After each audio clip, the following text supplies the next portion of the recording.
পদপথত শাক-পাচলিৰ দোকান দিয়া এগৰাকী বিশেষ মহিলা, যাৰ মুখত আখৈ ফুটা দি ফুটে ইংৰাজী ভাষা। Work is not small or big, it does not define anything.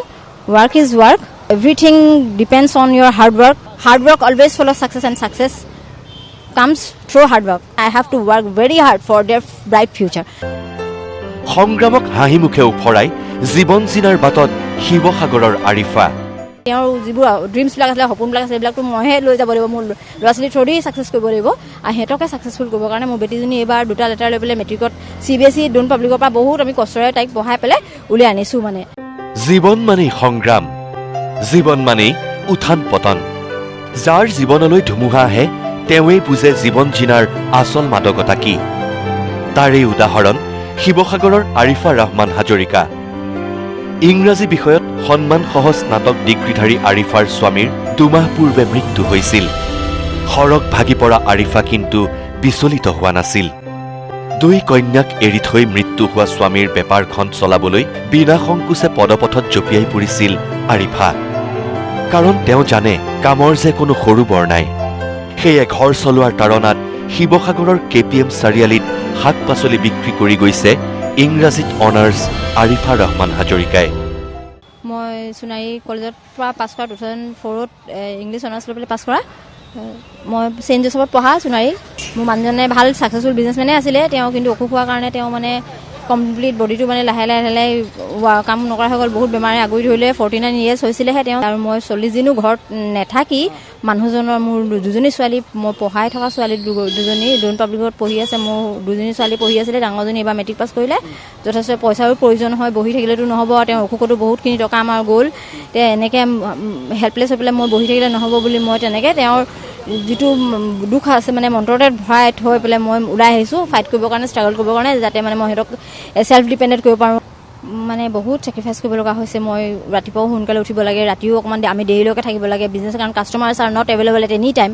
আমি থাকিব লাগিব এভেইলেবল কাষ্টমাৰৰ কাৰণে। আৰু কাৰণ পইচা দৰকাৰ আছে। এতিয়া এডমিশ্যন, মোৰ মাৰ্চত এডমিশ্যন আহি আছে, মোৰ হাতত পইচা নাই। ধৰক মই এতিয়া বেটীজনীক তেনেকৈতো মই ডাল কৰি বহাই থ'ব নোৱাৰোঁ। কিমান ডাঙৰ এটা ক্ৰাইম হ'ব মই যদি তাহাঁতক একেবাৰে শিক্ষা দীক্ষা একোৱেই নিদিওঁ। স্বামীক হেৰুৱাই থমকি নৰোৱা জীৱন যুদ্ধৰ প্ৰকৃত নায়িকা আৰিফাৰ আত্মবিশ্বাসৰ ওচৰত আপুনি মই হাৰি যাম।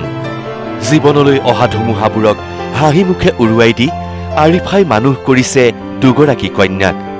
ডাঙৰ জীয়ৰী হাইস্কুল শিক্ষান্ত পৰীক্ষাত সুখ্যাতিৰে উত্তীৰ্ণ হৈ উচ্চতৰ মাধ্যমিকত অধ্যয়নৰত, আৰু সৰু জীয়ৰী 5ম শ্ৰেণীৰ ছাত্ৰী। নাজানো কিমান দূৰ ছাকচেছ হওঁ, গডৰ কথা, আল্লাৰ কথা। কিন্তু যদিহে চবেই কণ্ট্ৰিবিউট কৰে বা কিবা তেনেকুৱা, মই একো চৰকাৰী আঁচনিটো মই এইবিলাক হেল্প নায়েই পোৱা। আৰু মই এইবিলাক আশা কৰি থাকি বহি থাকিলেতো মোৰ ঘৰত বহুত প্ৰব্লেম হৈ যাব। মোৰ ইতিমধ্যে হৈয়ে আছে মোৰ প্ৰব্লেম। মই ফাইনেন্সিয়েলটো so' I am not so' fit. কেলৈ মই একো নকৰি বহি থাকিলে মোৰ ঘৰত আহি কোনো নিদিব একো। সেইকাৰণে মই ওলাই আহিছোঁ। আৰু ইয়াতে কেপিচেলতে মোৰ মানুহজনৰ লগতে মই কৰি আছিলোঁ। মানে তেওঁ নোৱাৰা, অসুস্থ মানুহ নোৱাৰে কৰিবৰ কাৰণে। ওচৰৰ মানুহো জানে বাৰু তেওঁ কিমান বেমাৰ, মানে 49 yearsতে তেওঁ মৃত্যু খাপ দিবলৈ নাই। তেওঁৰ যিবোৰ ড্ৰিমছবিলাক আছিলে, সপোনবিলাক আছে, এইবিলাকতো মইহে লৈ যাব লাগিব। মোৰ ল'ৰা ছোৱালী থ্ৰুদি ছাকচেছ কৰিব লাগিব, আৰু সিহঁতকে ছাকচেছফুল কৰিবৰ কাৰণে মোৰ বেটীজনী এইবাৰ 2টা লেটাৰ লৈ পেলাই মেট্ৰিকত CBSE ডোন পাব্লিকৰ পৰা বহুত আমি কষ্টৰে তাইক পঢ়াই পেলাই উলিয়াই আনিছোঁ। মানে আৰু মোৰ সৰুজনী পঢ়ি আছে, ক্লাছ 5ত পঢ়ি আছে। প্লিজ অকণমান কণ্ট্ৰিবিউট যদি কৰে আপোনালোকে, দেন থেংক ইউ। আৰু নকৰিলেও মানে তেতিয়া ইমান আপত্তি নাই। মই কৰি আছোঁ আৰু আই এম ট্ৰাইং। মই জাষ্ট ট্ৰাই কৰিবলৈ আহিছোঁ আৰু চেষ্টা কৰোঁচোন। চেষ্টা কৰিলে মানে কিজানি মই মোৰ ল'ৰা ছোৱালীখিনিক কেতিয়াবা ডাঙৰ মানুহ বনাবই পাৰোঁ। মাতৃৰ সংগ্ৰামৰ বাটত সাৰথি হৈ প্ৰতিটো পলতেই সাহস যোগাই আহিছে 2 জীয়ৰীয়েও। কাৰণ জীৱনৰ কঠিন বাস্তৱবোৰৰ সৈতে মুখামুখিকৈ যুঁজিব লাগে।